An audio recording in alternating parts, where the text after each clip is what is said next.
తప్పులు జరిగితే సరిదిద్దుకోవడానికి సిద్ధంగా ఉన్నాం. మేమే సర్వజ్ఞానులం అన్న భ్రమలు మాకు లేవు.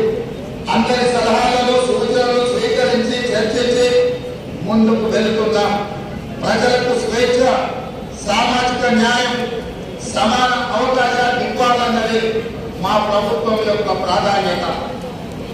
జూన్ 2, 2014 నాడు తెలంగాణ భౌగోళిక ఆకాంక్ష నెరవేరింది. అంతట్లో మనం లక్ష్యం చేరినట్టు కాదు. ఉద్యమ లక్ష్యాలు, అమరుల ఆశయాలు సాధించిన నాడే తెలంగాణ సాధనకు సార్థకత వస్తుంది. దశాబ్ద కాలం అన్నది ఒక మైలురాయి. ప్రజల ఆశలు ఆశయాలు నెరవేర్చడంలో మనం ఎక్కడ ఉన్నామన్నది సమీక్షించుకోవాల్సిన సందర్భం ఈ దశాబ్ది ఉత్సవం. నేను రాజకీయ విమర్శల జోలికి పోను, కానీ చరిత్రను సమీక్షించుకున్నప్పుడే భవిష్యత్తుకు పునాదులు వేసుకోగలం. తప్పులను గుర్తించి దిద్దుబాటు చేసుకోవడం విఘ్నుల యొక్క లక్షణం. 10 ఏళ్ల పాలన తెలంగాణ 100 ఏళ్ల విధ్వంసానికి గురి అయింది. భౌతిక విధ్వంసం మాత్రమే